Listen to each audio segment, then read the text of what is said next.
oleh dosen yang lain. Nah, tentunya ini sebagai salah satu bagian diseminasi itu adalah ingin melaporkan hasil penelitian kita. Dan hasil itu diharapkan nanti bisa memberikan kontribusi, baik itu untuk dosen maupun untuk kampus. Sehingga kita butuh waktu nanti tidak perlu lama dalam penyampaiannya, paling tidak 5 menit. Kemudian kita bisa memberikan masukan kepada Bapak dan Ibu peneliti, apa kekurangannya, apa kelebihannya, sehingga nanti sesudah kegiatan ini ada inovasi-inovasi baru yang berkaitan bagaimana kita melakukan penelitian. Seperti tadi disampaikan pada saat kita ketemu dengan narasumber, bahwa kita meneliti itu tidak hanya sekedar mengukuhkan kewajiban, tapi benar-benar kita ingin mengkaji sesuatu yang memberi makna kepada kita. Kebetulan saya juga ada penelitian, nanti bisa kita sampaikan penelitian yang saya lakukan, yaitu dengan teman-teman terkait dengan, kebetulan saya mengajar metodologi penelitian, jadi kami mengkaji faktor apa yang menyebabkan mahasiswa itu lulus terlambat, itu ada salah satunya. Nah, ada faktor-faktor lain. Nah, hal seperti itu sebenarnya ide-ide itu bisa kita jumpai dalam kehidupan kita sehari-hari yang bisa kita angkat dan kita kaji bersama-sama dalam rangka memberikan masukan kita ke depan. Nanti saya harapkan Bapak dan Ibu bisa share screen sendiri, bisa ya Bapak dan Ibu.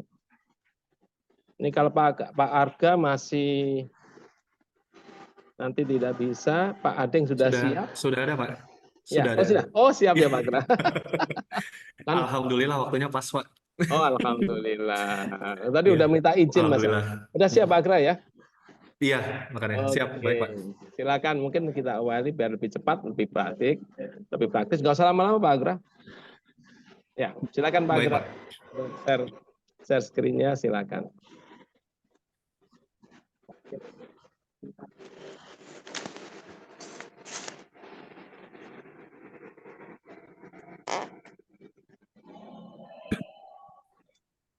Mohon maaf, apakah sudah terlihat? Bentar, lagi proses Pak. Sudah ya, baik. Terima kasih Bu Siska. Suara saya terdengar jelas ya Pak Gatot ya? Alhamdulillah, monggo silakan. Iya, baik. Terima kasih. Sebelumnya, Assalamualaikum warahmatullahi wabarakatuh. Waalaikumsalam warahmatullahi wabarakatuh. Alhamdulillah, puji syukur karena Allah Subhanahu wa Ta'ala, pada pagi hari ini kita masih diberikan kesehatan. Yang saya hormati Bapak Moderator, Bapak Dr. Andes Gatot Kusjono MM, yang saya banggakan rekan-rekan sekalian yang tergabung di dalam room 1 diseminasi penelitian hari ini. Perkenalkan, saya Agra Sadia, mewakili anggota saya, Bapak Ading Sunarto SMM dan Bapak Muger Afriansyah SIPMM, untuk mempresentasikan sedikit daripada hasil penelitian kami yang berjudul Analisis Pelatihan dalam Meningkatkan Kompetensi Karyawan pada PT Vanaya Cendekia Jakarta Selatan. Saya lanjutkan ya.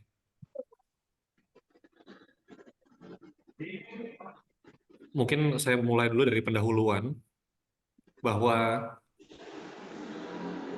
penelitian kami ini bersifat kualitatif, jadi di sini ada pelatihan dan kompetensi yang kami bahas. Pelatihan adalah upaya pembelajaran yang diselenggarakan oleh organisasi, seperti instansi pemerintah, lembaga swadaya masyarakat, atau perusahaan, untuk memenuhi kebutuhan atau untuk mencapai tujuan organisasi, sehingga pelatihan dapat diartikan sebagai kegiatan edukatif untuk membawa keadaan perilaku peserta pelatihan saat ini kepada perilaku yang lebih baik sebagaimana yang diinginkan oleh organisasi.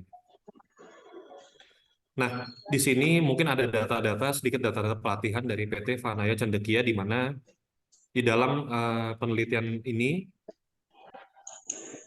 ada data di mana setiap 4 bulan sekali perusahaan selalu mengadakan training atau pelatihan per section dengan tujuan mengasah kembali pengetahuan karyawan dengan verifikasi.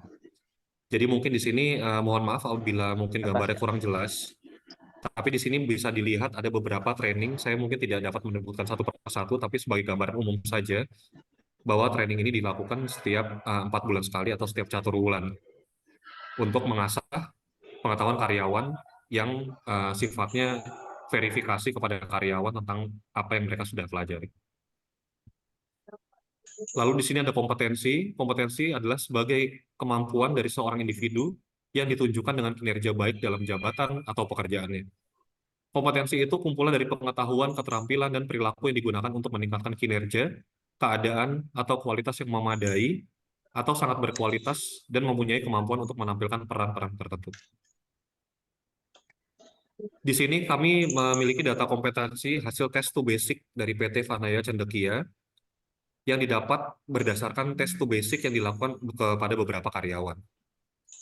Tes to basic sendiri merupakan tes yang rutin dilakukan dari manajer untuk karyawan dengan tujuan menilai kemampuan atau pemahaman karyawan dengan prosedur per section atau prosedur-prosedur hal MUI, karena memang perusahaan ini merupakan perusahaan yang berlatar belakang food and beverage. Terdapat 20 karyawan pada perusahaan. Kegiatan kompetensi tes to basic itu dilakukan setiap 1 bulan sekali. Jadi ada minimal peserta setiap bulan, yaitu sebanyak 20 karyawan. Jadi kami menampilkan sedikit daripada data kompetensi ini.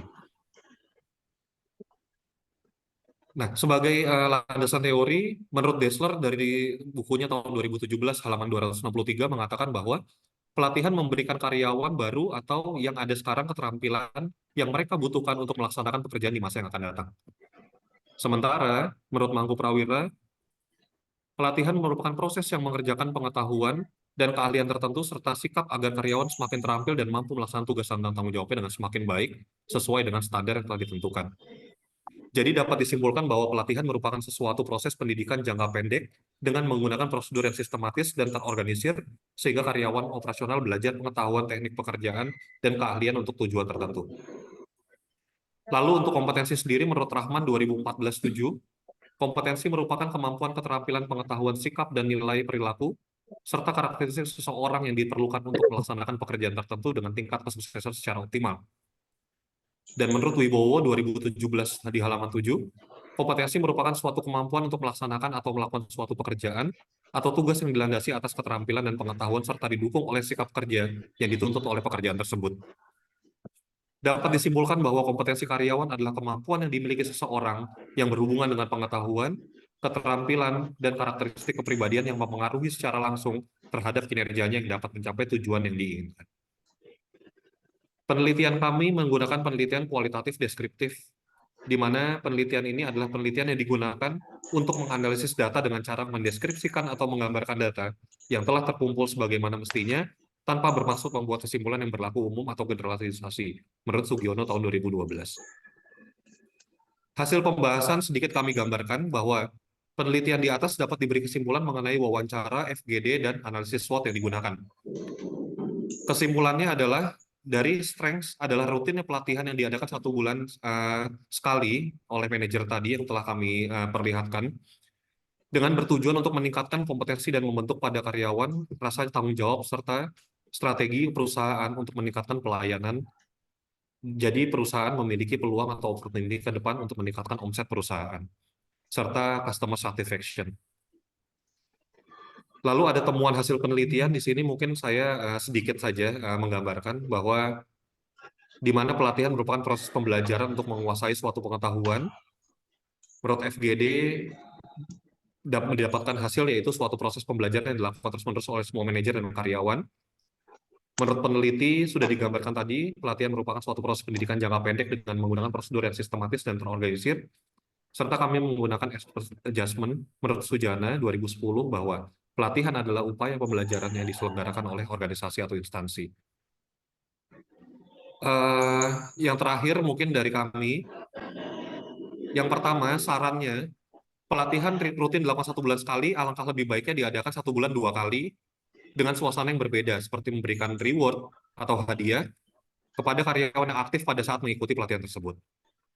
Yang kedua, kompetensi karyawan perlu dipertahankan serta ditingkatkan dengan cara perusahaan lebih memperhatikan kesejahteraan karyawan serta memenuhi kebutuhan fasilitas operasionalnya, sehingga karyawan dapat bermanfaat dan berdaya guna terhadap kemajuan perusahaan dalam tujuan yang sudah ditetapkan oleh perusahaan. Dan yang terakhir, kepada karyawan pada PT Vanaya Cendekia agar terus meningkatkan kompetensi dengan cara menerapkan pada saat operasional apa-apa saja yang sudah dijelaskan saat pelatihan mengenai prosedur MUI, prosedur SOP, dan lain-lain, sehingga setiap karyawan memiliki kompetensinya masing-masing. Itu saja Pak Gatot dan teman-teman sekalian yang ingin saya sampaikan. Kurang lebihnya saya mohon maaf. Saya akhiri. Billahi taufiq wal hidayah. Wassalamualaikum warahmatullahi wabarakatuh.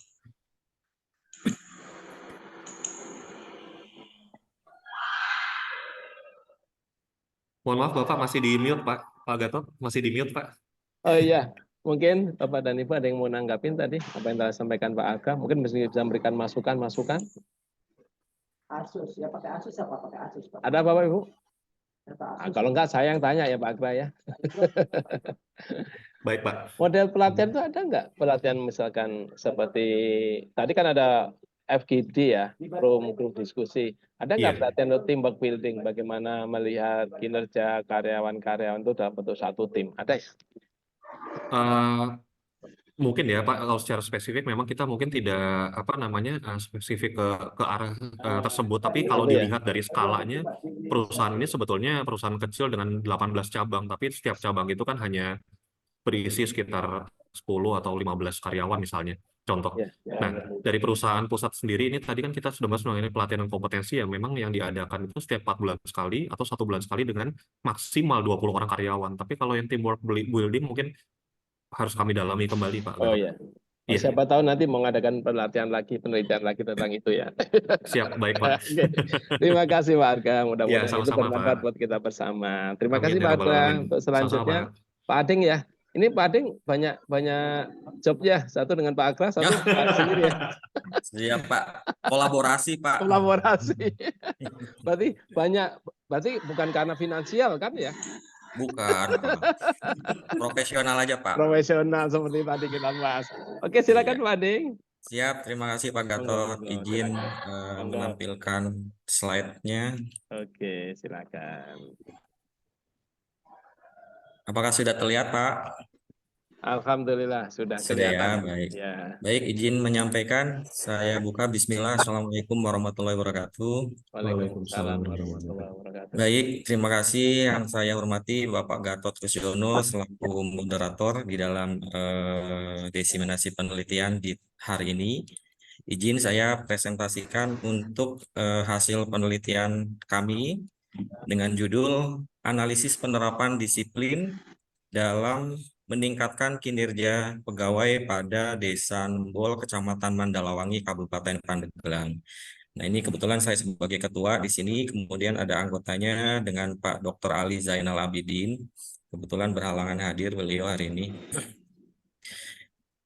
Lanjut di sini di latar belakang yang kami sampaikan bahwa judulnya adalah terkait dengan analisis penerapan disiplin dalam meningkatkan kinerja pegawai di Desa Nembol, Kecamatan Mandalawangi, Kabupaten Pandeglang.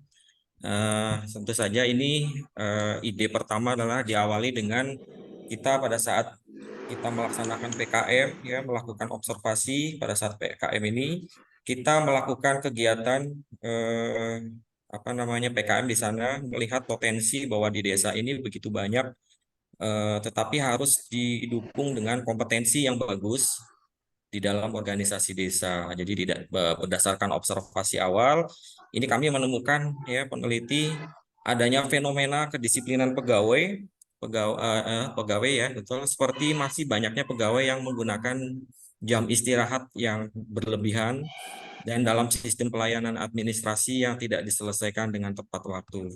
Nah, ini di sini saya rinci berdasarkan olahan data di tahun kemarin 2023 bahwa fenomena permasalahan yang kita temukan adalah yang pertama tidak banyak atau beberapa pegawai ini tidak memakai seragam dinas. Kemudian yang kedua, kurangnya memaksimalkan waktu kerja. Jadi dalam menyelesaikan tugas pegawai ini seharusnya melaksanakannya secara efektif dan efisien. Tetapi pada kenyataannya yang terjadi adalah para pegawai sering terlambat dalam menyelesaikan tugas. Kemudian yang ketiga, kurangnya tegasnya pemimpin dalam menegur pegawai. Seperti itu. Oke, kemudian di sini tinjauan pustaka, teori yang kami ambil adalah dari Hasibuan, menyatakan bahwa kedisiplinan adalah fungsi operatif MSDM yang terpenting karena semakin baik disiplin pegawai, semakin tinggi prestasi kerja yang dapat dicapainya. Kemudian menurut Siswanto di sini dalam Sinambela bahwa ada beberapa faktor-faktor di dalam disiplin kerja, ada 5. Yang pertama adalah frekuensi kehadiran, yang kedua tingkat kewaspadaan, yang ketiga adalah ketaatan pada standar kerja, kemudian yang keempat adalah ketaatan pada peraturan kerja, dan yang kelima adalah etika kerja. Ini gambar kerangka berpikir kami, dimulai dari inputnya adalah dimulai dari visi dan misi. Jadi visi dan misi yang jelas ini tentu saja dapat meningkatkan pencapaian tujuan organisasi. Kemudian ada proses dan output. Prosesnya adalah variabel kami yang kita pilih yaitu kedisiplinan. Di sana indikatornya ada tujuan, kemampuan sampai dengan hubungan kemanusiaan menurut teori dari Hasibuan. Kemudian outputnya ada kinerja pegawai, indikatornya ada jumlah pekerjaan, kualitas pekerjaan sampai dengan kemampuan kerjasama. Nah, ini menurut Wilson Bangun. Kemudian metode penelitian yang kami ambil di sini adalah menggunakan pendekatan kualitatif. Kemudian unit analisis individu yang ditetapkan adalah kita menentukan key informan dan informan, sedangkan yang menjadi unit analisis non-individu adalah desa nembol. Lalu kemudian kami ambil teknik pengumpulan datanya melalui wawancara, interview kepada key informan dan informan, kemudian observasi langsung sekaligus pada saat PKM kita juga langsung observasi, studi dokumentasi dan menggunakan analisis SWOT.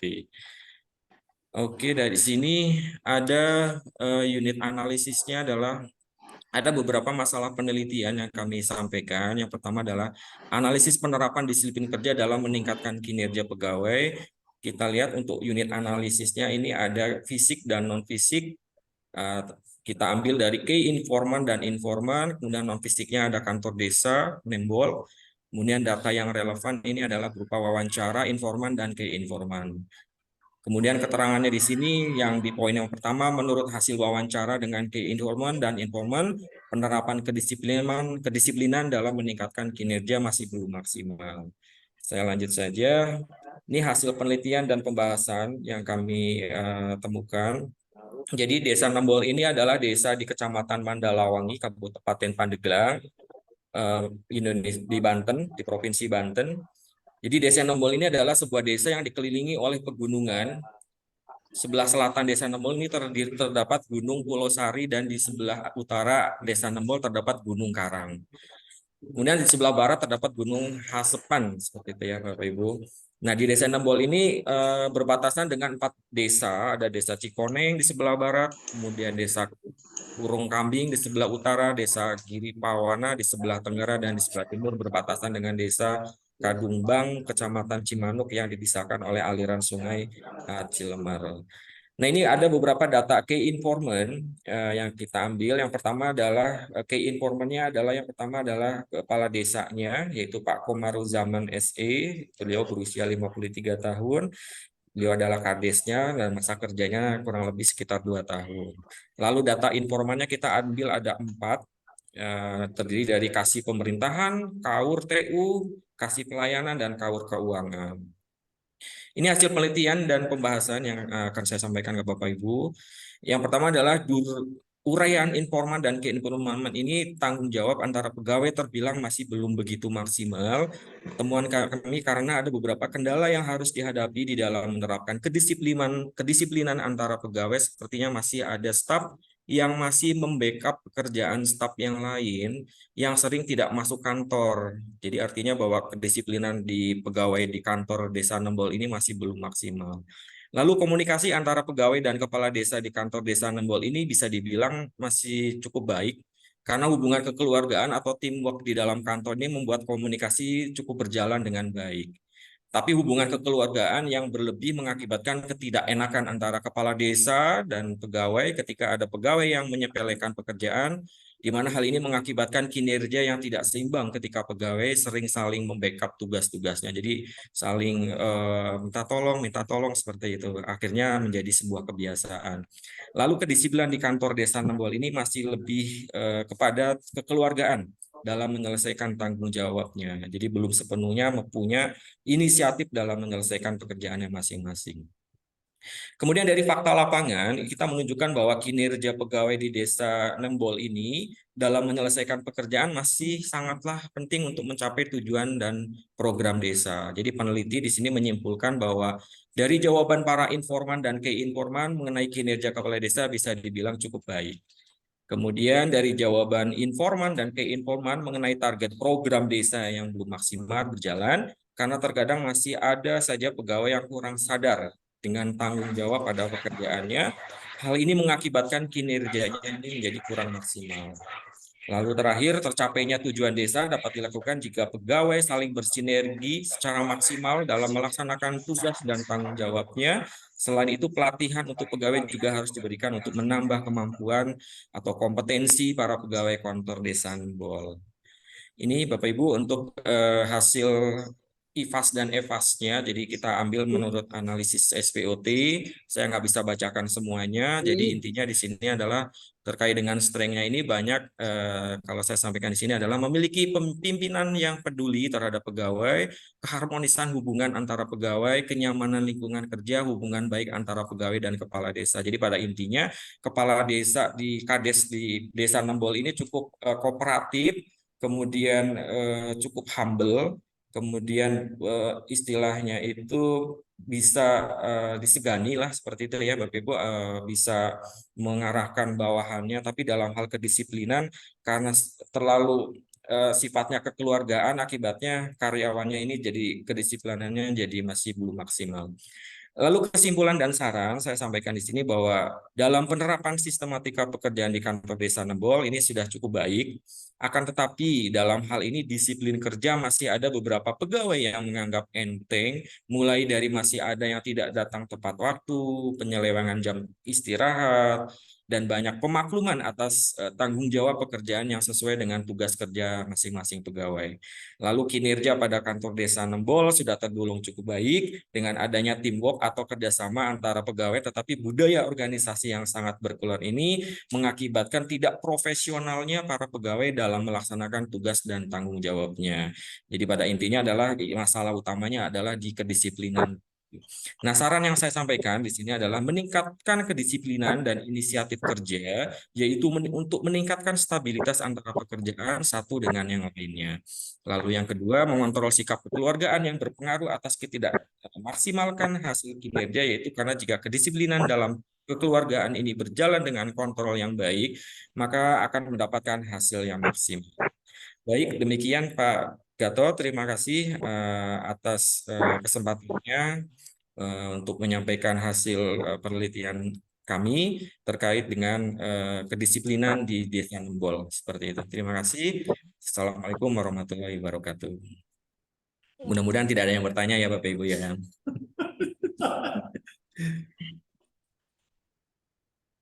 Izin Pak Gatot, sudah Pak Gatot. Masih di mute Pak. Pak dan Ibu, ini penelitian yang berkelanjutan ini dari PKM ya Pak Anding ya. Betul dari Bapak. Jadi PKM dilanjutkan penelitian ini salah satu bentuk bahwa PKM itu juga bisa jadi solusi untuk menemukan ide-ide baru di dalam penelitian. Mungkin ada yang memberikan masukan Pak Anding? Gak ada ya? Silakan, Bapak. Atau bingung tanya ya? Masukannya. Kalau saya belajar dari Pak Anding, oh caranya begini. Nah itu salah satu manfaat desiminasi ada seperti itu. Ini ada feedback nggak Pak Ading berkaitan dengan hasil itu untuk masukan ke pihak sana? Ada kegiatan, kayaknya perlu adanya kegiatan lanjutan ya untuk melaporkan itu sama Ya, penelitian lanjutan ya? betul Pak. Jadi saya pengen Desa Nembol ini jadi desa binaan kita Pak. Iya. Gitu. Oke. Jadi nanti untuk selanjutnya kita terus mungkin bukan dari penelitian saja Pak ya, kita mungkin akan coba berdayakan beberapa UMKM yang ada di Ya. sana untuk bisa lebih maju lagi. Seperti itu Pak. Alhamdulillah. Saya juga punya binaan seperti itu, lagi mengembangkan juga. Sekarang lagi Siap. mendata. Mudah-mudahan ini sebagai solusi buat kita bersama, buat rekan-rekan Bapak dan Ibu dosen nantinya untuk Siap. memberikan yang terbaik. Terima kasih ya Terima Pak Ading kasih ya Pak Gatot. ilmunya ya. Atur nuhun. Assalamualaikum Sami-sami, semuanya. monggo. Waalaikumsalam warahmatullahi wabarakatuh. Selanjutnya Ibu Wina. Ya. Siap Bu Wina, monggo silakan Bu Wina. Ya. Assalamualaikum warahmatullahi wabarakatuh. Apakah suaranya terdengar Pak? Jelas Ibu. Oke.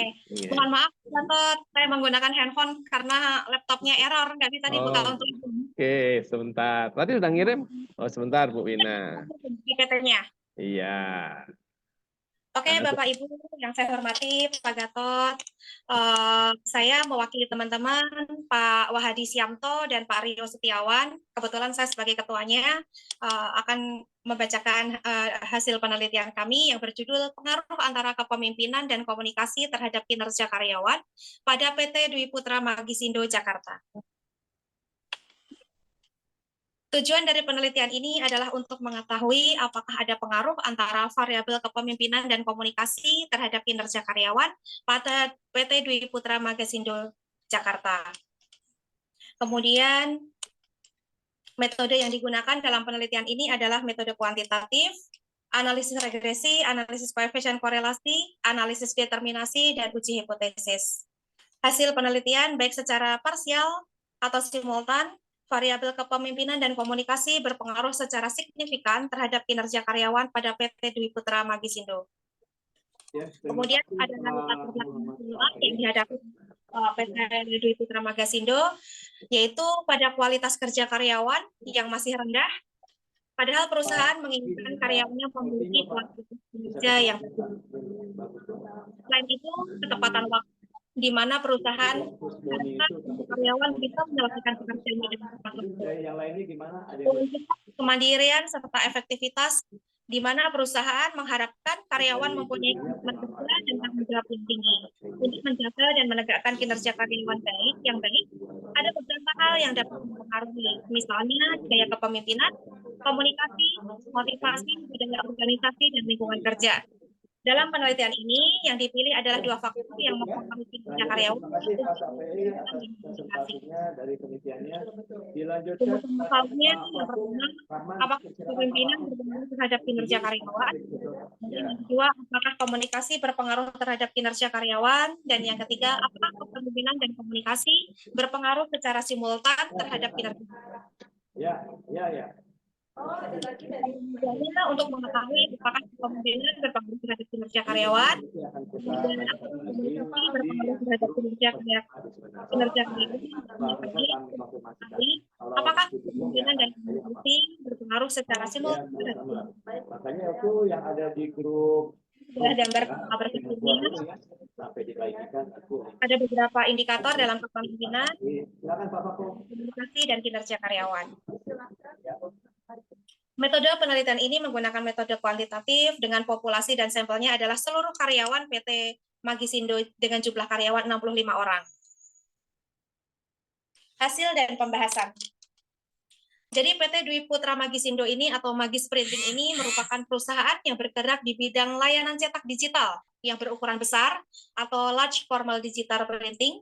Perusahaan ini didirikan pada tahun 2009 yang berlokasi di Jalan Kapuk Raya nomor 21 Nusa Indah, Jakarta. Kemudian PT Dwi Putra ini menyediakan beragam produk dan servis untuk klien, mulai dari konsep awal, proses desain, hingga hasil akhir media cetak digital, baik outdoor maupun indoor. PT Dwi Putra Magisindo ini menyediakan beragam pilihan material, flexi frontlight, flexi backlight, stiker, one way vision, transparan, dan mesh, yang sesuai dengan pengaplikasiannya seperti billboard, neon board, building cover, physical graphic, banner, standing banner, dan display system. Untuk uji-ujinya bisa dilihat di sini. Kemudian dari uraian tersebut bisa disimpulkan, yang pertama terdapat pengaruh yang signifikan secara parsial antara kepemimpinan terhadap kinerja karyawan di PT Dwi Putra Magisindo Jakarta. Kemudian yang kedua, terdapat pengaruh yang signifikan secara parsial antara komunikasi terhadap kinerja karyawan pada PT Dwi Putra Magisindo. Dan yang terakhir, terdapat pengaruh yang signifikan secara simultan antara kepemimpinan dan komunikasi terhadap kinerja karyawan pada PT Dwi Putra Magisindo. Sekian dari saya, Pak Gatot dan Bapak Ibu. Terima kasih. Ada yang mau memberikan tanggapan? Bu Dewi, Bu Dewi? Bu Sika mungkin mau nanggapin?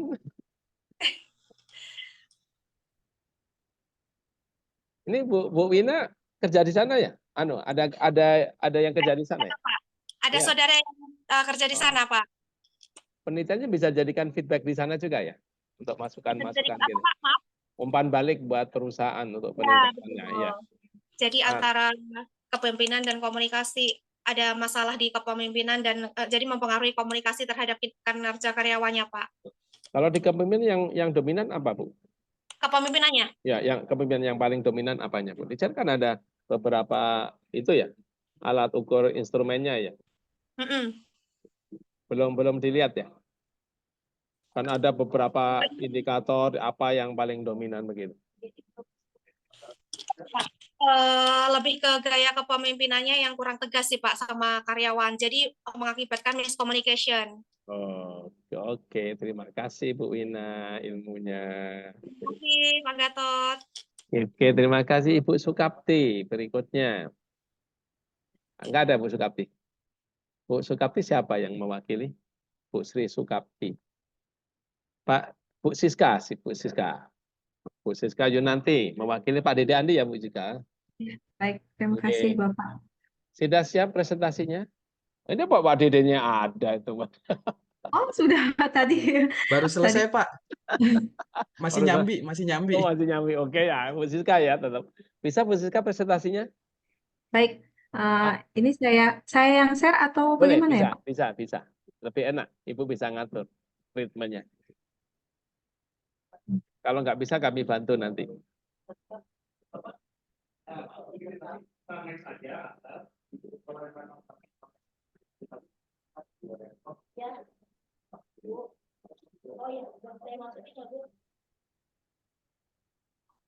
Baik, sudah kelihatan. Baik, sudah terlihat. Oke.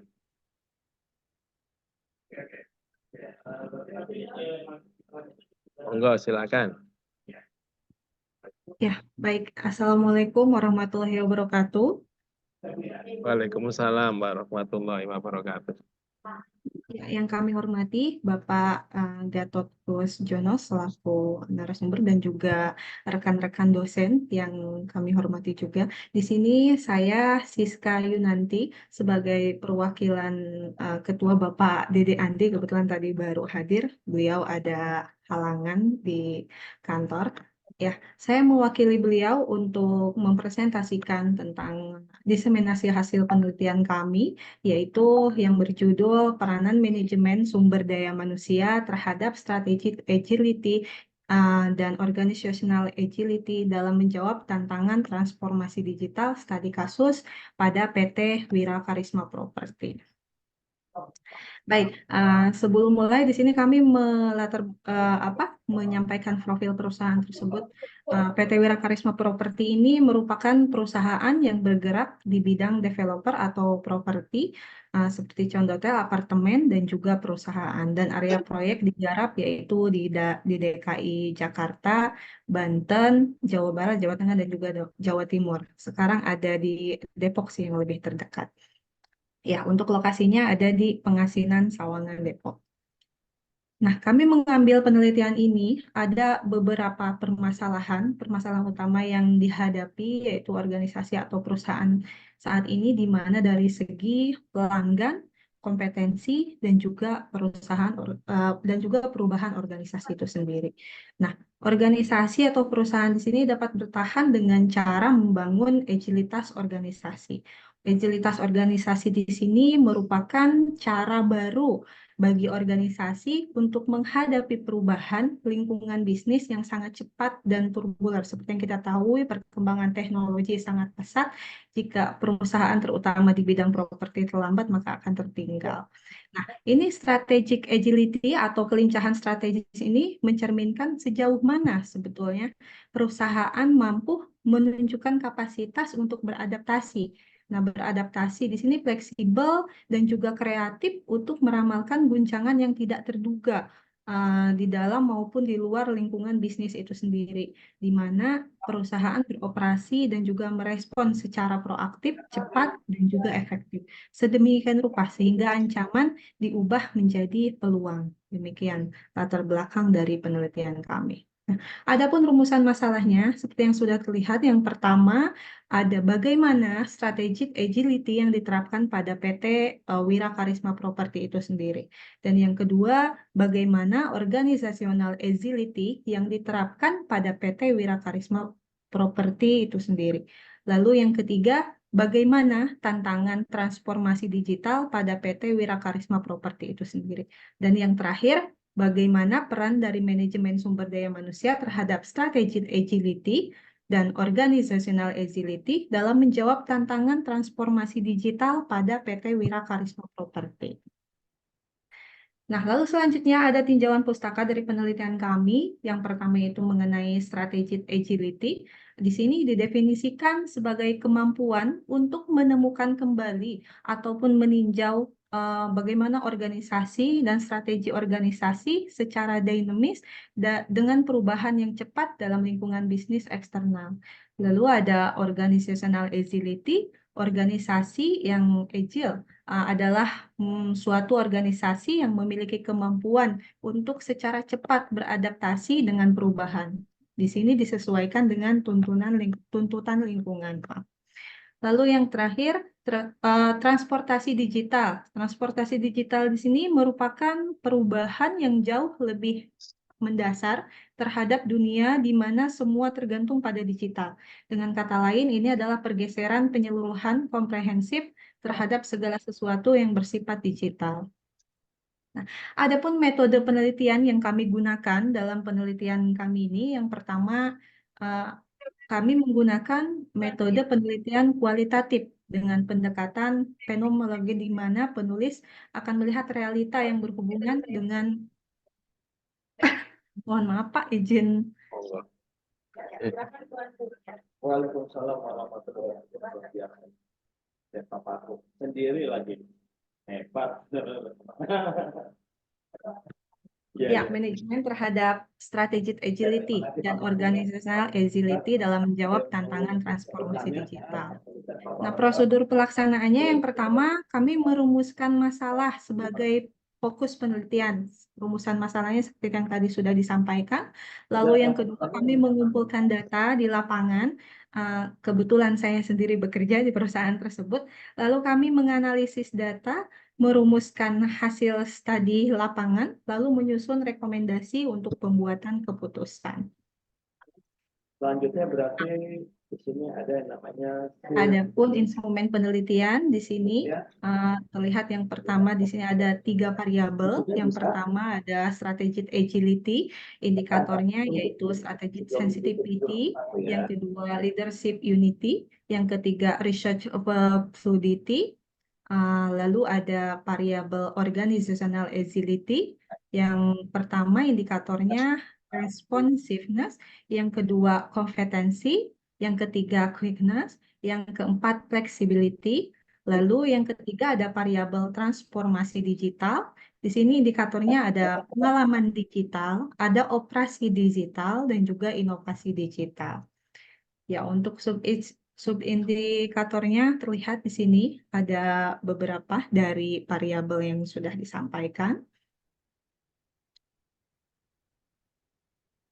Ya, dengan tadi kami melakukan metode penelitian dengan metode kualitatif. Kami di sini mempunyai informan dengan apa? Yang pertama itu key informan, yaitu manajer HRD perusahaan tersebut, lalu informan, manajer marketing, lalu desain grafis sebagai informan, lalu sales eksekutif, dan juga admin teknik. Kami mengambil 5 informan untuk wawancara dari penelitian kami. Nah, kriterianya semuanya berada di daerah yang diteliti. Yang kedua, semuanya mengetahui kejadian dan juga permasalahan. Bisa berargumentasi dengan baik, merasakan dampak dari kejadian ataupun permasalahan. Lalu yang terakhir, terlibat langsung dengan permasalahan yang ada dalam sebuah perusahaan tersebut. Baik, adapun teknik analisis di sini ada reduksi data, yaitu membuat abstraksi di mana seluruh data yang diperoleh dari seluruh catatan lapangan hasil observasi wawancara dengan pengkajian dokumen, lalu penyajian data, yaitu kami lakukan kumpulan informasi secara tersusun yang memberi kemungkinan adanya penarikan kesimpulan dalam pengembalikan tindakan, lalu kesimpulan dan verifikasi data yang sudah kami atur sedemikian rupa dengan dipolakan, difokuskan, disusun secara sistematis. Kemudian kami simpulkan sehingga makna data dapat ditemukan. Lalu ada teknik coding. Di sini open coding merupakan metode awal dalam pengkodean. Nah, proses pembagian, menganalisis, membandingkan, mengkontekstualisasikan, serta mengkategorikan sebuah data. Lalu ada axial coding, proses penghubungan kategori dengan subkategori. Kemudian kami juga menyusun kembali data yang telah dikategorikan untuk mengaitkan pada analisis yang muncul.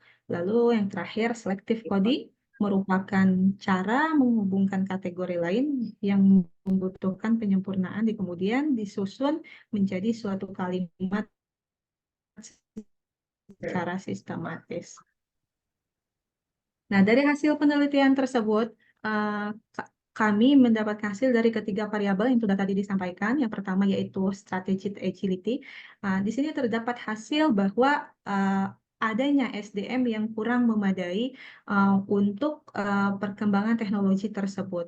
Jadi di sini banyak perusahaan memberikan platform-platform terutama untuk penjualan. Perumahan ini kan jantung perusahaannya itu penjualan. Jika jualan cash flow aman, jika tidak ya tidak akan aman. Nah, oleh karena itu di sini promosi dan lain sebagainya tetap dikembangkan, tetapi SDM-nya yang kurang memadai karena dilihat salesnya itu banyak yang berumur. Demikian, ini bisa dilihat dari strategic sensitivity-nya. Jadi SDM yang kurang memadai, tetapi tidak ingin tertinggal, maka memberikan platform-platform yang terbaru, tetapi SDM-nya tidak dapat mengoperasionalkan. Itu yang dihasilkan. Lalu yang kedua dari leadership unity, yaitu kemampuan manajemen puncak untuk membuat keputusan berani dengan cepat, yaitu dengan konsep analisis SWOT. Yang pertama yaitu strength, weakness, opportunities, dan threat. Nah, di sini perusahaan ini sudah rutin melaksanakan misalkan contoh salah satunya dengan intip kompetitor dan lain sebagainya. Lalu yang terakhir research fluidity, yaitu kemampuan internal yang mengkonfigurasi ulang sistem bisnis, diperoleh informasi yang dibuat konsep, yaitu memerlukan konfigurasi atau perbaikan ulang sistem bisnis. Setiap bulan kami perusahaan tersebut sudah melakukan perbaikan untuk dari segi digital. Tetapi itu kembali lagi kepada SDM-nya yang kurang memadai. Selanjutnya, variabel organizational agility.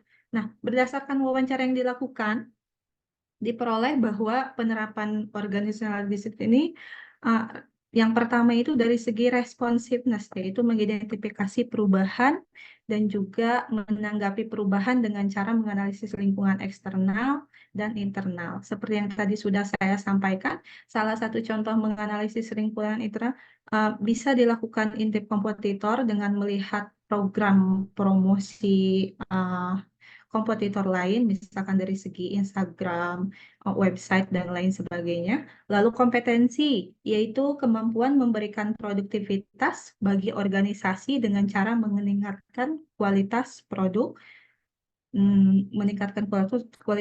misalkan dari segi bangunan dan lain sebagainya. Lalu quickness, yaitu kecepatan dan ketepatan waktu dalam produk pelayanan dengan cara membuat rencana strategis dan mengikuti permintaan pasar dan juga merespon cepat. Lalu flexibility, yaitu kemampuan untuk melaksanakan proses yang berbeda untuk tujuan yang sama dengan cara mengoptimalisasi SDM dan kerjasama yang efektif.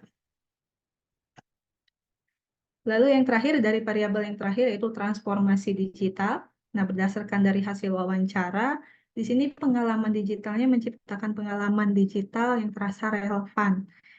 Bisa dilakukan pelatihan dan training. Nah, sementara diberikan saran, diberikan masukan, alhamdulillah sudah ada, anggaplah karyawan yang Gen Z gitu, walaupun sebelumnya karyawannya usianya berlanjut, sehingga mohon maaf, ya digitalnya itu kurang begitu paham. Nah, dilakukanlah training dan pelatihan oleh karyawan yang lebih paham sumber daya manusianya terhadap digital. Lalu perbaikan bertahap, hard skill, dan juga soft skill. Nah, operasi digital yaitu memiliki orang dengan keterampilan yang tepat, seperti yang tadi sudah saya sampaikan, sudah dicoba dilakukan hal tersebut, mendukung kolaborasi, eksperimen, dan juga inovasi dengan cara bersinergi dan berkolaborasi. Lalu yang terakhir, inovasi digital, yaitu inovasi dan pola pikir test and learn dengan cara mengetahui tren dan juga perkembangannya. Baik, adapun kesimpulan dari yang tadi kami sampaikan, yaitu tujuan dari penelitian ini untuk menelaah dan juga menjelaskan bagaimana peran manajemen sumber daya manusia terhadap strategic agility dan juga organizational agility dalam menjawab tantangan transformasi digital studi kasus pada PT Wira Karisma Property. Dan indikator yang digunakan diantaranya adalah strategic sensitivity, leadership unity, resource fluidity, responsive, kompetensi, quickness, flexibility, pengalaman digital, operasi digital, dan juga inovasi digital. Adapun saran dari hasil penelitian yang diketahui yang kami teliti bahwa peran strategis MSDM ini tentu sangat penting untuk kesuksesan bisnis. Walaupun teknologi atau platform sangat memadai, tetapi SDM kurang memadai tentu tidak akan menghasilkan. Nah, di sini hubungan antara organisasi dan karyawan sangat erat. Strategi MSDM membantu organisasi bertahan dengan meningkatkan kemampuan mereka untuk menarik, mengembangkan, memotivasi, dan mempertahankan karyawan. Strategi MSDM ini tentu bertindak sebagai teknik yang digunakan perusahaan untuk mempertahankan karyawan mereka pada saat. Oh, Nanda ya, Baik, Nanda. ini demikian Nanda presentasi yang dapat saya sampaikan. Terima kasih. Terima kasih Bu Siska yang telah sharing hasil penelitiannya. Bapak dan Ibu, mungkin ada yang mau memberikan tanggapan? Bu Dewi, Bu Dewi? Cukup, Pak. Cukup. Kalau gitu saya yang tanya, Bu. Saya udah nyiapin banyak pertanyaan, Bu. Tadi baru baca GPT tanyanya apa ya? Gitu. Tenang, ada Pak Dede, Pak. Bukan, Bu. Ya, terima kasih, Bu, tadi. Ini kan tadi banyak kendala yang dihadapi berkaitan Ya, dengan betul. SDM. SDM itu kan ada juga yang sudah tua, ya. Iya, Pelatihan sudah. salesnya tuh usianya tuh di atas, mohon maaf, di atas 40 semua, Pak. Oh, masih muda lah, Bu. Saya udah hampir 60 saya. Ada nggak solusi itu untuk ngadapin yang SDM yang sudah tua itu? Biasanya kan kalau udah tua dikasih materi berkaitan dengan pengembangan digital, itu kan kadang-kadang dia setengah hati, ya nggak mau lah ketinggalan gitu, susah lah. Ada nggak kendala yang dihadapi ini? Ya, kendalanya tentu sangat banyak sekali, Pak, kendala hal tersebut. Tapi kami memberikan solusi. Yang pertama kami anjurkan untuk memberikan helper. Iya. Ini yang pertama sih motivasi dulu ya dari bonus. Ya. Misalkan kami tambahkan, tadinya kan komisi itu hanya 1%. Ya. Kami tambahkan ada jika jualan sekian, ditambahkan bonus tambahan lagi, atau BLT, bantuan tunai langsung jika konsumen sudah AK dan lain sebagainya. Itu sudah coba kami terapkan. Tetapi belum tahu nih hasilnya, Pak. Masih belum tahu.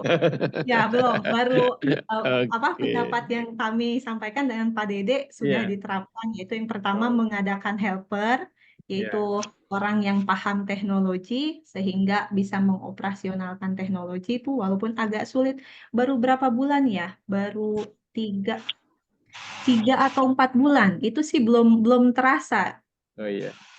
Kalau bahasanya tadi ya. perlu meneliti lagi ya 1 tahun depan ya. Perkembangan setelah ada helper tadi ya. Oh, boleh Pak Dede bagaimana ini? Iya Pak Dede ya.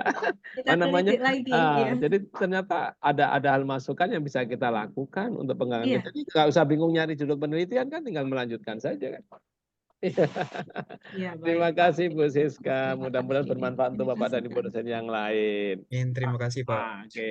Pak Anton, ada Pak Anton? Pak Anton, punten diwakili dengan saya, Pak Gatot. Oke. Oh, Bu Dewi. Silakan Bu Dewi. Bisa presentasi? Dibantu share screen, Pak Dede. Terima kasih banyak. Oke. Mungkin Pak Gatot saya pakai handphone karena device-nya tiba-tiba error, mungkin sinyal kali ya. Oke, nggak apa-apa. Monggo. Baik, terima kasih. Izin Pak Gatot dan Bapak Ibu sekalian. Berikut diseminasi hasil penelitian dari kelompok kami dengan judul Pengaruh Fasilitas Kerja dan Disiplin Kerja terhadap Kinerja Karyawan pada PT Graha Perdana Indah Jawa Barat. diketuai oleh Bapak Anton dan anggota saya sendiri Dewi Sartika. Next. Latar belakang penelitian ini, naik turunnya kinerja karyawan dipengaruhi oleh banyak faktor. Salah satu faktor penting tersebut ialah fasilitas pendukung kinerja dan disiplin karyawan itu sendiri. Dalam banyak hal, fasilitas kerja menjadi hal yang dominan dalam mendukung kinerja karyawan. Karena dengan difasilitasi sarana-prasarana yang mumpuni, maka akan mempermudah karyawan dalam menyelesaikan pekerjaannya. Sehingga pekerjaan dapat terselesaikan tepat waktu sesuai dengan target yang diharapkan. Begitu pula dengan disiplin kerja. Ini menjadi salah satu faktor penting dalam meningkatkan kinerja karyawan. Karena dengan memiliki disiplin kerja dan etos kerja yang tinggi, maka para karyawan memiliki tanggung jawab terhadap pekerjaannya dan dapat menyokong perusahaan agar lebih baik lagi ke depannya. Oleh karena itu, kami tertarik melakukan penelitian terhadap variabel ini. Next. Berikut beberapa tujuan penelitian. Yang pertama, untuk mengetahui pengaruh fasilitas kerja terhadap kinerja karyawan pada PT tersebut. Kemudian yang kedua, untuk mengetahui pengaruh disiplin kerja terhadap kinerja karyawan pada PT tersebut. Dan yang ketiga adalah untuk mengetahui pengaruh secara simultan fasilitas kerja dan disiplin kerja terhadap kinerja karyawan. Next. Berikut landasan teori. Yang pertama adalah menurut Priyatmono tahun 2017, fasilitas kerja merupakan sarana pendukung dalam aktivitas perusahaan berbentuk fisik dan digunakan dalam kegiatan normal perusahaan. Memiliki jangka waktu kegunaan yang relatif permanen dan memberikan manfaat untuk masa yang akan datang. Selanjutnya, menurut Hasibuan pada tahun 2017 mengemukakan bahwa disiplin kerja adalah kesadaran dan kesediaan seseorang mentaati semua peraturan perusahaan dan norma-norma sosial yang berlaku.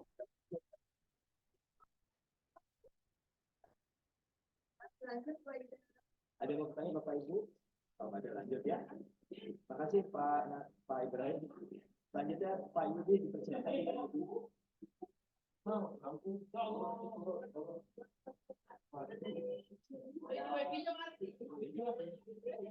Yang mati apanya? Ya udah bisa lagi ya. Silakan. Silakan Pak Yudi. Maaf ada gangguan sinyal ada. Oke Bu, ya keputus tadi Bu. Iya, baik. Ya, silakan. Ya. Lanjut, monggo. Untuk kerangka pemikiran yang X2, disiplin kerja, kami menggunakan sumber dari Rifai. Yang pertama adalah kehadiran, kemudian tingkat kewaspadaan tinggi, ketaatan pada peraturan kerja, ketaatan pada standar Recordingnya kerja. hilang. Recording hilang. Mengulang lagi. Akan Mangkunegara, kualitas kerja, kuantitas kerja, tanggung jawab. Enggak hilang, karena aku ada jasa. Next. Ya, silakan Pak Yudi. Untuk metode penelitian yang kami pakai, penelitian ini menggunakan metode kuantitatif dengan mengambil tempat penelitian di Depok, Jawa Barat, dan populasi sebanyak 60 orang, dan kami rekamnya 2. Yang ini. Oke, next. Berikut beberapa kesimpulan dan hasil penelitian kami. Yang pertama ada pengaruh fasilitas kerja terhadap kinerja karyawan. Berdasarkan hasil penelitian ini didapatkan kesimpulan bahwa nilai regresi Y 21,013 plus 0,457 X1, nilai koefisien korelasi diperoleh sebesar 0,502, artinya kedua variabel mempunyai tingkat hubungan yang sedang. Kemudian ada nilai determinasi sebesar 0,512 atau sebesar 51,2%. Kemudian uji hipotesis T hitung lebih besar dari T tabel. Kemudian dengan artian bahwa H1 diterima dan H2 terdapat yang signifikan antara variabel fasilitas kerja terhadap kinerja karyawan. Begitupun untuk X1 dan untuk X2 dan Y hampir sama. Next, Pak. Ini penguasinya gimana penguasinya? Untuk kesimpulannya, demikian paparan hasil penelitian dari kami. Harapan kami ke depannya semoga penelitian ini dapat bermanfaat bagi kita semua. Terima kasih banyak waktunya Pak Gatot dan Bapak Ibu semua. Wassalamualaikum warahmatullahi wabarakatuh. Waalaikumsalam warahmatullahi wabarakatuh. Terima kasih Bu Dewi Sartika Baik, iya atas baik Bapak. paparannya. Mungkin Bapak dan Ibu yang lain mau menanggapi? Ya Bu Siska mau nanggapin, kira-kira mau tanya apa? Kita diskusi, sharing. Nah, Pak kita izin, kan, ya tadi batas terputus waktunya untuk recorder aman kan ya Pak ya? saya ngerekamnya pakai aplikasi lain. Oh baik, aman ya. Jadi pakai aplikasi saya walaupun mati masih jalan. Tapi Oh, yang baik. zoom-nya kayaknya keputus tadi. Kayak zoom-nya. Tapi nggak apa-apa, tetap kerekam. Kan saya ada Baik. aplikasi lain yang saya buka sehingga untuk membackup kalau ada informasi kendala seperti itu. Ya, terima kasih Baik. ya Bu Dewi ya, semoga bermanfaat buat semuanya Pak nanti. Gatot atas waktunya. Terima kasih Pak Terima Didi. kasih. Kita lanjutkan, yaitu berikutnya dari Bu Hadijah Febriana. Sudah siap Bu Hadijah? Sudah siap. Assalamualaikum Pak Gatot. Iya silakan Bu Hadijah, kangen lama nggak ketemu. Iya Bapak. Nggak pernah kelihatan, ketemu terakhir di mall mana itu ya? Di depan ya Pak. Iya, silakan Bu Hadijah. Bapak mohon maaf sebelumnya karena lagi di jalan, boleh minta Ya. tolong bantuannya Pak untuk share screen. Oke, siap. Sebentar ya. Makasih banyak, Pak.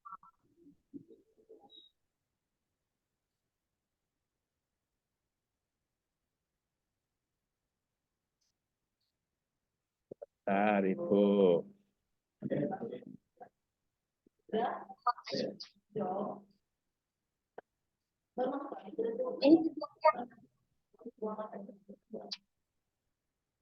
Langsung aja. Ya. Silakan Bu Hadijah. Kelihatan Bu ya? Monggo. Ya, terima kasih banyak Pak Gatot. Assalamualaikum Sama-sama warahmatullahi Ibu. wabarakatuh. Ya.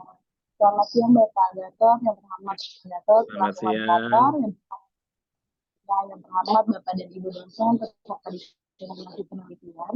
Baik, kenalkan saya Hadijah Febriana bersama Ibu Febri Nadia yang mempresentasikan penelitian kami terkait utilitas, versatilitas, concise, dan teks terhadap disabilitas. Boleh.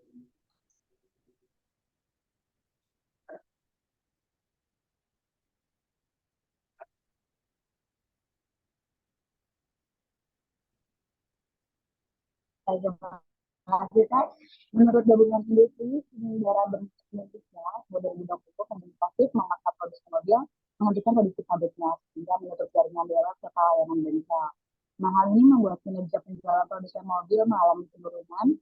Di Inggris juga, kinerja penjualan mobil pada April 2020 menjadi sangat rendah sejak Februari 1946 dengan catatan penurunan 97%.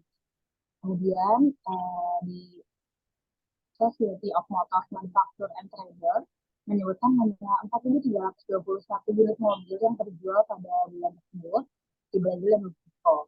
Produksi mobil anjlok sebesar 99% menjadi 5.519 unit.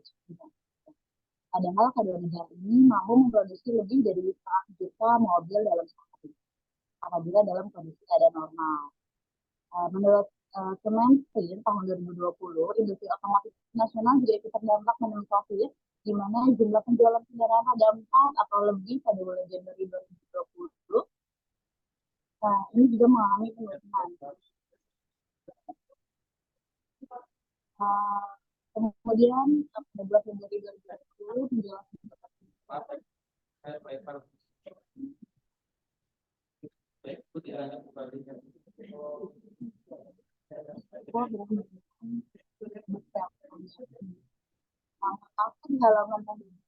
Suaranya putus-putus Bu Hadijah. Suaranya putus-putus. Mohon maaf Bapak, slide ke tadi kalau nggak salah yang ada datanya kan salah. Oke. Sebelumnya. datanya sebelumnya. Datanya. Ya, baik Pak, terima kasih.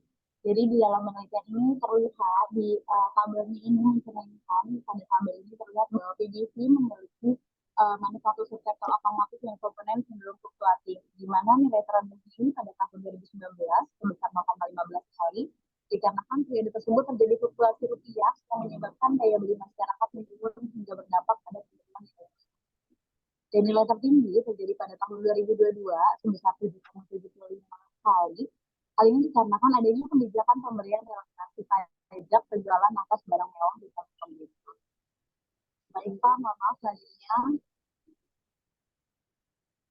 Rumusan dalam penelitian ini adalah apakah terdapat pengaruh likuiditas terhadap perusahaan, terdapat pengaruh profitabilitas terhadap perusahaan, apakah terdapat pengaruh upside terhadap perusahaan, apakah terdapat nilai terhadap perusahaan, dan apakah terdapat pengaruh antara likuiditas, profitabilitas, homicide, dan lain-lain terhadap perusahaan. Mohon maaf selanjutnya. Nah, gerakan ini tadi disampaikan secara ini likuiditas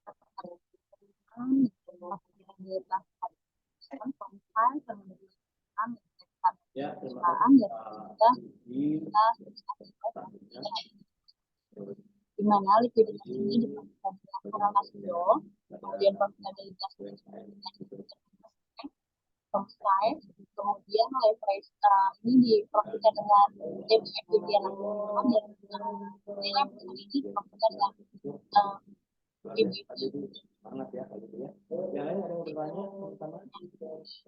ini metode penelitian risiko kuantitatif ya, di mana lokasinya ini adalah perusahaan manufaktur sektor otomotif dan komponen yang terdaftar di bursa efek. Dilihat pada populasi ini ada 13 perusahaan yang terdaftar di bursa efek Indonesia, ada 13 populasinya. Kemudian sampelnya kita menggunakan composite sampling. Kita selanjutnya ada kriterianya di mana setelah kita masuk ada 3 persen yang menjadikan yaitu ada investing dan PT serta. Jadi dalam penelitian ini menggunakan metode analisis deskriptif dengan menggunakan software review. Bapak Ibu kemarin kalau tidak saya warga berikutnya karena Pak Azza dilaksanakan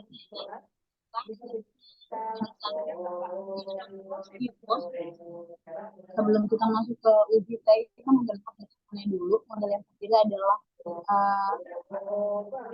pengen efek lebih tepat pada model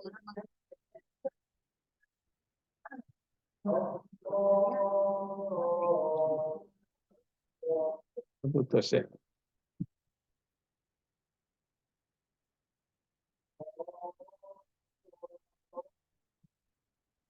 Putus ya Bu Adija.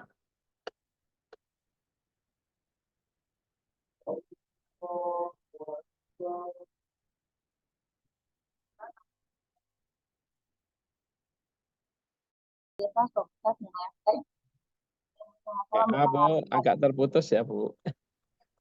Iya Bapak, mohon maaf ya Pak jadi merepotkan. Sudah Bapak, terima kasih banyak. Iya. Mohon maaf jika ada kekurangan Bapak Ibu. Sekian saya tutup. Wassalamualaikum. Waalaikumsalam warahmatullahi wabarakatuh. Ini pakai ini ya Bu? Pakai Fuse ya Bu? Iya pakai Fuse Pak. Iya.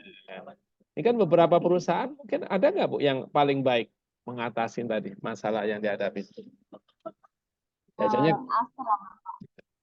Ya, Astra. Dari kesempatan yang mana kan kita ada 13, populasinya ada 13, kemudian sampelnya sampai di menggunakan populasi itu ada 3 ya Pak. Iya, iya. Yang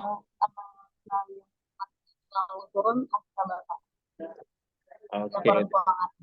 Oke, terima kasih Bu Adija. Yang lainnya mungkin mau nanggapi, silakan Bapak dan Ibu. Yang lainnya? Ada yang mau nanggapi? Pak Agra, mungkin Pak Agra. Kok senyum doang kan? Ngapain? Iya, saya menanggapi Pak, sudah cukup bagus. Terima kasih Pak. Terima kasih Pak Agra. Oke, terima kasih Pak Agra. Paling tidak nanggapin mengapresiasi hasil kerja kerasnya kan gitu kan. Udah cukup bagus. Mudah-mudahan nanti kalau penelitian kita diajak kan gitu. Oke. Selanjutnya, Makasih ya, Pak. iya. Makasih ya, Pak Ibu. Itu senang kalau kayak Pak Ading tadi kan banyak menggunakan combine, pakai kualitatif, kuantitatif, itu kan menambah wawasan kita. Berikutnya Ibu Kenny ada Bu Kenny Astria. Belum ada ya? Pak Amir. Pak Amir, monggo Pak Amir. Pak Amiruddin siap? Halo Pak Amir, oh sholat zuhur. Nah, yang ada aja deh Pak Fatan, yang nggak ngelamun. Ini Pak Fatan ada di mana ini? Di ruangan nggak ada? Ampun, Pak Gatot gitu. Pak Fatan bengong aja nih. Ada Mas Adi, Masya Allah. Oke, silakan Pak Fatan. Pak, ini kan kendala sinyal, Pak. Minta Oh, nggak ada bantuan. Semangat sinyal. Pak Fatan, semangat. Masa baru nggak ada sinyal? Nah, sebentar Pak Tolong. Fatan. Tak cariin sinyal dulu Pak Fatan ya. Bapak Fatan.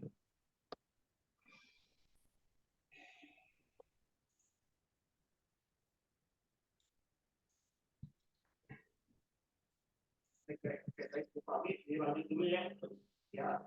Assalamualaikum warahmatullahi wabarakatuh. Enggak, Waalaikumsalam warahmatullahi wabarakatuh. Ya, yang kami hormati Bapak Moderator, Bapak Gatot Kusyono. Semoga sehat selalu ya, Pak. Amin. Ya Rabbal Alamin. Pak Agra, Pak Ading, dan Bu Dewi, serta teman-teman yang lain. Kali ini izinkan saya membawa presentasi, yaitu tentang pengaruh kepemimpinan dan lingkungan kerja terhadap kinerja karyawan pada kedai kopi Warkop Bercakap, cabang Ciledug, Kota Tangerang. Di sini namanya memang kedai, tapi aslinya adalah coffee shop yang berada di daerah Ciledug dan merupakan salah satu cabang terbesar, di mana di sini terdapat produksinya juga.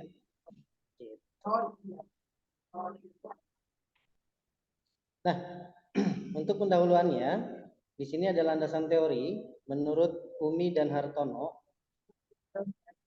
menyampaikan bahwa kepemimpinan adalah kemampuan yang dipengaruhi seseorang untuk mempengaruhi orang lain agar bekerja mencapai tujuan yang telah ditetapkan. Kemudian menurut Avandi, menyatakan bahwa lingkungan kerja merupakan sesuatu yang ada di lingkungan para pekerja yang dapat mempengaruhi dirinya dalam menjalankan tugas seperti temperatur, kelembaban, ventilasi, penerangan, kegaduhan, kebersihan tempat kerja, dan tidak layaknya alat-alat perlengkapan kerja. Yang terakhir, menurut Wibowo, menyatakan kinerja karyawan merupakan hasil pekerjaan yang mempunyai hubungan kuat dan dengan hubungan strategis organisasi, kepuasan yang memberi kontribusi pada ekonomi. Boleh dilanjut, Pak? Baik. Yang simpel aja, Pak. Nah, di model penelitian atau kerangka berpikir ini simpel sekali. Kita lihat dari pengaruh kepemimpinan terhadap kinerja, kemudian pengaruh lingkungan kerja terhadap kinerja karyawan, dan pengaruh kepemimpinan dan lingkungan kerja terhadap kinerja karyawan. Boleh Pak dilanjut. Nah, dalam tujuan ini kita lihat permasalahan secara umum. Yang pertama, melihat identifikasi masalah, yaitu kepemimpinan yang belum sesuai.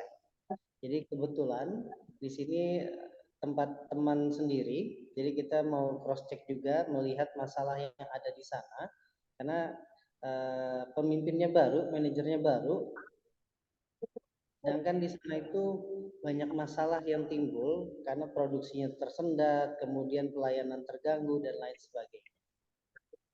Kemudian kita lihat lingkungan kerjanya juga yang masih kurang memadai, masih banyak alat-alat, kemudian kondisi tempat kerjanya juga kurang nyaman, jadi pekerja di sana atau karyawan di sana tidak leluasa dalam menjalankan pekerjaannya.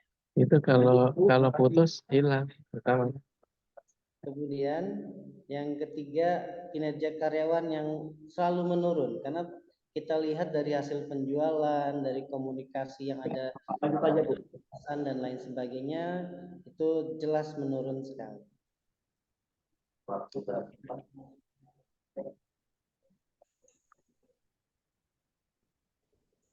Ya, kemudian metode dan hasil.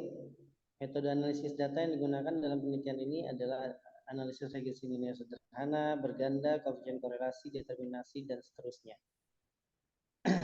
Kemudian menunjukkan bahwa terdapat pengaruh positif dan signifikan antara kepemimpinan dan lingkungan kerja berpengaruh positif dan signifikan terhadap kinerja karyawan dengan persamaan regresi Y sama dengan 11.432 plus 0.421x1 plus 0,326x2. Kemudian koefisien determinasi dilihat secara simultan sebesar 73%, di mana 73% ini menyatakan sangat kuat, yang berarti masalahnya benar-benar ada pada kepemimpinan dan lingkungan kerja. Yang dalam kegiatan operasional.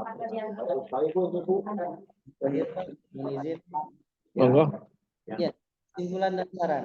Yang pertama, secara parsial, kepemimpinan berpengaruh positif dan signifikan terhadap kinerja karyawan.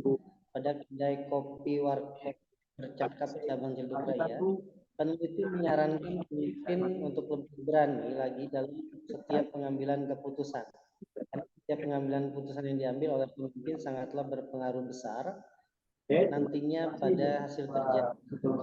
Yang kedua, parsial yang berpengaruh terhadap kinerja karyawan pada kedai kopi bercakap cabang Ciledug Raya. Peneliti menyarankan untuk lagi dalam pekerjaannya dan dukungan karyawan dalam bekerja dari hasil kinerja. Yang terakhir, secara simultan, kepemimpinan dan lingkungan kerja berpengaruh positif dan signifikan terhadap kinerja karyawan. Peneliti menyarankan dapat terbuka untuk menerima perbedaan pendapat dan mampu menjaga hubungan baik antar rekan kerja agar mampu menghasilkan kinerja yang lebih baik. Sekian Pak Gatot, terima kasih. Mohon maaf atas ada. Terima kasih Pak Fatan. Mungkin Bapak dan Ibu mau nanggapin? Bu Dewi? Ya, Bu Indonesia. Oh, gantian Pak Adik mungkin Pak Adeng. Masing-masing. Ya. Cukup Pak, cukup jelas. Oh, cukup jelas. Ada nggak masukan Pak Fatan? Untuk tadi kan kinerjanya turun. Jualannya berarti turun ya Pak Fatan? Betul, Pak. Ada nggak masukan agar bisa naik lagi? Nah, jadi kita datang sendiri ke sana, Pak. Kita lihat kok turun nih, kebetulan ownernya teman saya sendiri. Iya. Jadi dia mau lihat apa sih masalah seperti ini. Ini kok karyawannya sering bermalas-malasan, sering ada yang keluar dan lain sebagainya. Otomatis pelayanan terhadap konsumen juga turun, ratingnya juga turun juga. Jadi imbasnya ke pendapatan revenue perusahaan. Nah, ini kinerja kan kita gimana sih kerjanya mereka, kemudian kok bisa berpengaruh terhadap pendapatan perusahaan, Pak. Nah, ini Pak. Jadi tindakan selanjutnya akan dikembalikan ke sana ya, ke teman ya. Ini hasil penelitianku, waktunya ini. Nah, ya mudah-mudahan itu bermanfaat nanti untuk usahanya. Oke, terima kasih Pak Fatan. Pak Amir, sudah siap Pak Amir? Pak, dibantu lagi Pak Amir. Assalamualaikum warahmatullahi wabarakatuh. Waalaikumsalam warahmatullahi wabarakatuh. Bentar ya Pak Amir. Pak Amir.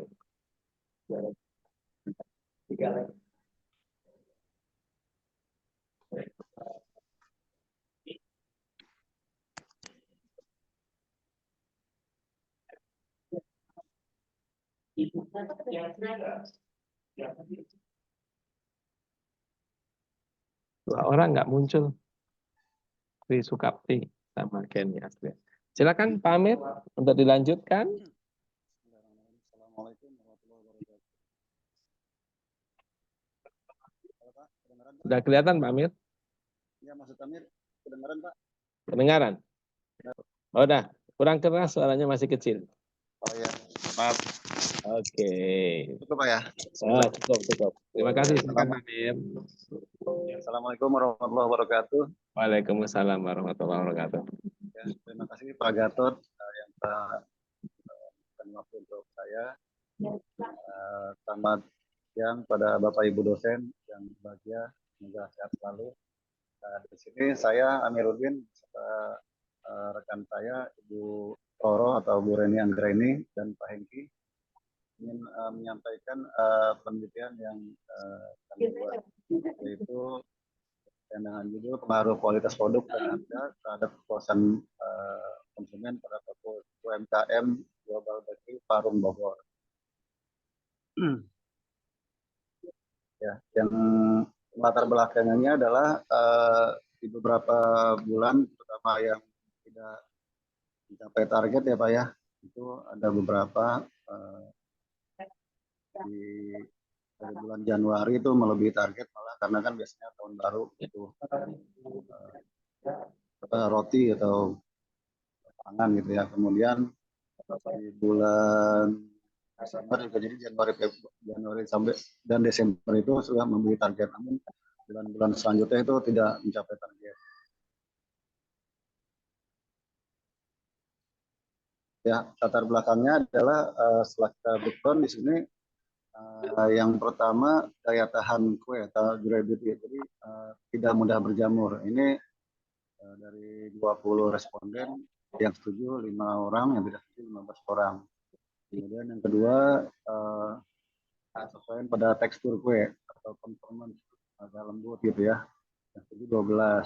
Kemudian yang ketiga fitur pada kue atau kemasan plastik jika tidak mudah rusak. Yang tidak setuju 7 ya, kemudian tidak setuju, yang tidak setuju 13. Kemudian yang estetik pada produk kue, estetik harum, tidak berbau dan hangus, 17. Jadi yang tidak tahu sini mengenai yang daya tahan kue dan yang kemasan ya, kemasan. Kemudian untuk selanjutnya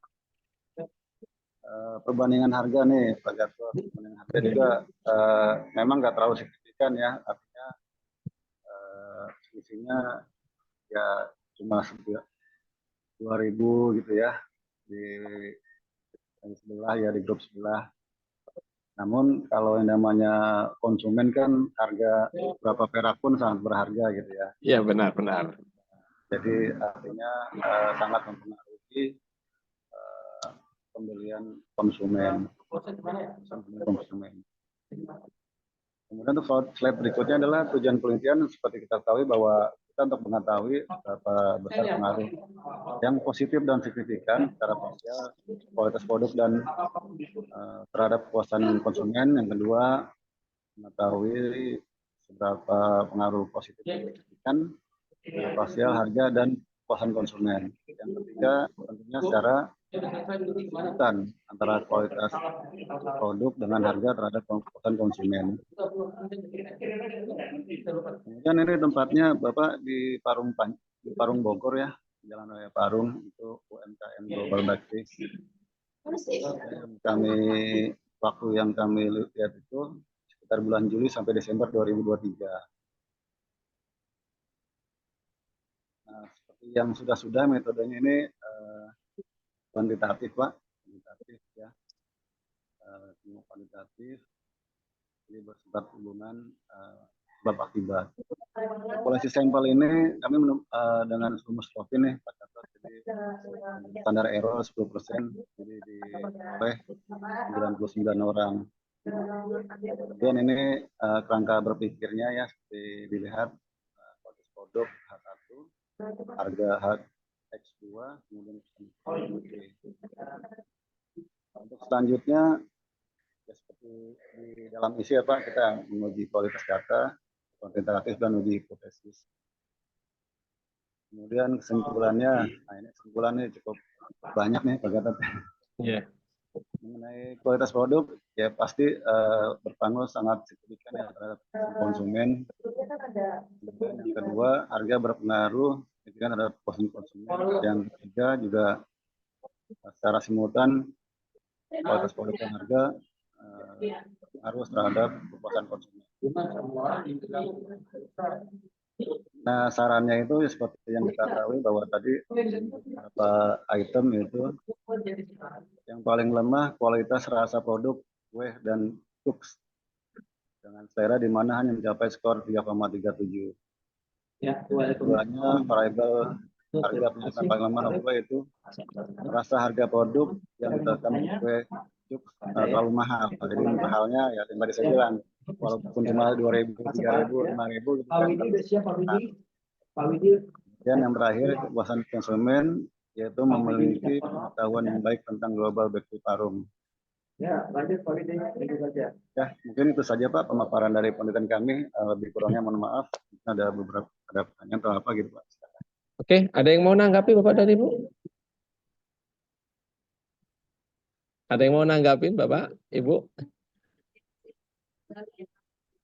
Nggak ada ya? Di sana itu gimana Pak? Pak Amir, ada peningkatan nggak usahanya Pak Amir? Ya, sejauh ini sih belum ada Pak. Tapi Karena kan, kalau produk itu selisih 500 saja sama emak-emak dikejar tuh. Iya. Paling tidak dengan sisi harga itu kita meningkatkan mutunya Pak. Jadi mungkin nanti akan di rasanya, kemudian yang toppingnya itu kira-kira gitu Pak. Jadi harganya beda tapi kemasannya juga pasti berbeda. Itu kan pasti ada nilai plusnya juga gitu Pak. Oke. Berbeda dengan yang lain. Oke, terima kasih Pak Amir. Ini teman kita nggak ada, ini ada sedikit share informasi. Kami juga mengadakan penelitian. Kalau penelitian saya nggak jauh ya. Saya ngambil lingkupnya yang dekat-dekat aja. Lingkup saya yang dekat itu saya meneliti berkaitan dengan ingin tahu sih kenapa sih mahasiswa Unpam itu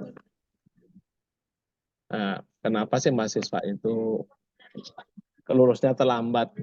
Maka saya kebetulan saya ngajar metodologi, saya kaji sekalian. Jadi kalau saya ngaji yang dekat-dekat aja nggak jauh.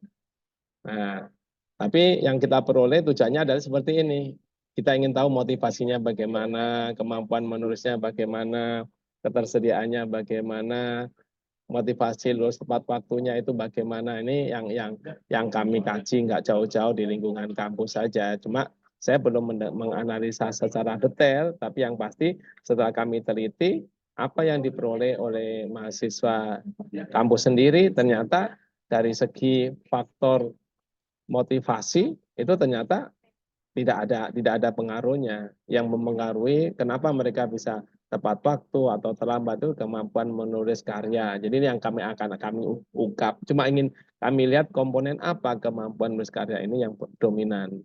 Kemudian ketersediaan sumber belajar. Bagaimana mendukung mereka dalam penelitian dia, menunjang pembelajaran dia, menunjang karya akhirnya. Ini kontribusinya kita bisa lihat kontribusinya yang diperoleh dari 3 komponen. Ini masih banyak komponen yang perlu kami kaji dan akan kami analisa menggunakan pendekatan yang lain. Ini kami menelitinya nggak usah jauh-jauh, kita ambil aja yang dekat. Ini kontribusinya 75,8% dari lingkungan kita sendiri. Maka kita harapkan nanti ke depan ini bisa jadikan masukan untuk kampus kita apa faktor yang mempengaruhi kenapa mahasiswa terlambat. Jadi saya hanya ngambil sebagian, kebetulan mahasiswa yang kami teliti itu adalah mahasiswa yang ikut mata kuliah saya di metodologi, kemudian kami analisa, termasuk kami minta evaluasi apa kekurangannya, apa kelebihannya. Sehingga ini bisa jadikan bahan masukan dalam analisa kami, ini hasilnya seperti ini. Jadi itu kalau saya menelitinya sukanya yang dekat-dekat aja. Kalau Pak Ading tadi kan luas ya. Pak Ading menelitinya luas, dia di mana Pak Ading tadi ya? Rangkas ya Pak Ading? Ya betul Pak, Iya. di Pandeglang Pak, di Desa Pandeglang. Nembol, Kecamatan Mandalawangi. Iya. Jadi kalau saya karena saya orang Pamulang mungkin saya mencarinya nggak jauh-jauh. Jadi kita kaji. Kalau kemarin saya membandingkan antara penelitian misalkan bagaimana sih pembelajaran yang menggunakan e-learning sama enggak gitu. Jadi saya ngajinya yang apa? Itu karena saya memang di pendidikan, karena saya di pendidikan maka lebih cenderung itu yang akan kami lakukan. Jadi lingkungan yang sempit pun bisa kita kembangkan, kita gunakan untuk menambah keilmuan buat kita, bisa dijadikan masukan sehingga apa yang kita bahas tadi pada saat awal itu kita bisa lihat, oh kendalanya di sini, pembelajarannya seperti ini, mahasiswanya seperti ini, termasuk kalau dalam pembelajaran itu langsung saya bagikan hasilnya, mereka biar tahu bahwa yang bisa merubah itu adalah mahasiswa sendiri, kita hanya sebagai fasilitator. Nah ini mungkin masukan dari kami dan apa yang sudah kami lakukan, mudah-mudahan ini bermanfaat buat kita semua. Ya, karena di sini masih ada 2 orang sebenarnya tidak ada, tapi mudah-mudahan apa yang kita berikan hari ini yang telah Bapak dan Ibu sampaikan, mudah-mudahan ini memperkaya buat kita bersama. Tentunya kita belajar bersama, meningkatkan kualitas bersama melalui kampus kita yang kita cintai ini, mudah-mudahan ke depan semakin lebih baik. Dan mudah-mudahan kita juga bisa saling berkolaborasi, melakukan penelitian bersama. Kayak Pak Ading ini banyak, kemarin kita cek penelitiannya banyak, publikasinya juga banyak. Nah, kita perlu nyontoh juga. Nah, dengan banyak penelitian teman-teman itu paling tidak memotivasi kita meningkatkan kemampuan kita akan lebih baik. Mungkin itu saja bisa kita pelajari bersama Bapak dan Ibu, mudah-mudahan bermanfaat buat kita bersama. Mari kita tutup sesi ini dengan sama-sama dengan bacakan hamdalah. Alhamdulillahirrahmanirrahim. Terima kasih Pak Gatot. Ya, semoga bermanfaat semua. Nanti akan kita share hasil kita, linknya di room 1 ya. Terima kasih. Assalamualaikum warahmatullahi wabarakatuh. Waalaikumsalam warahmatullahi wabarakatuh. Terima kasih Pak Gatot. Pak Gatot. Terima kasih Pak teman-teman. Gatot. Silakan Ibu, Bapak Ibu. Terima kasih Pak Gatot. Monggo.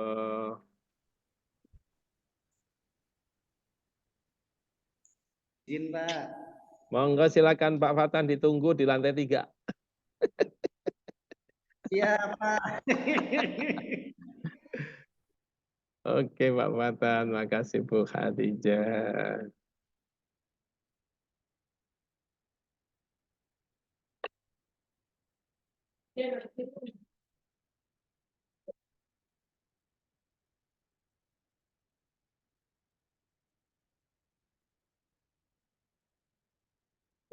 Desiminasi.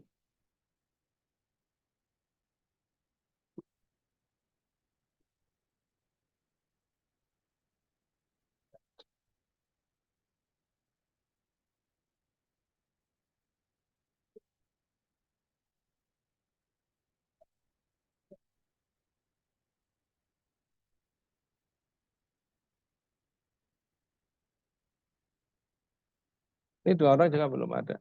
Nggak ngirim materi, nggak ada. Sri Sukapti sama Kenny Astria. Ya.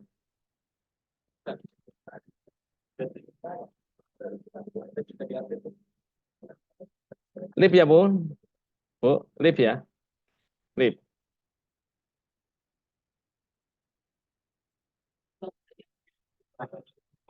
Lip meeting ya?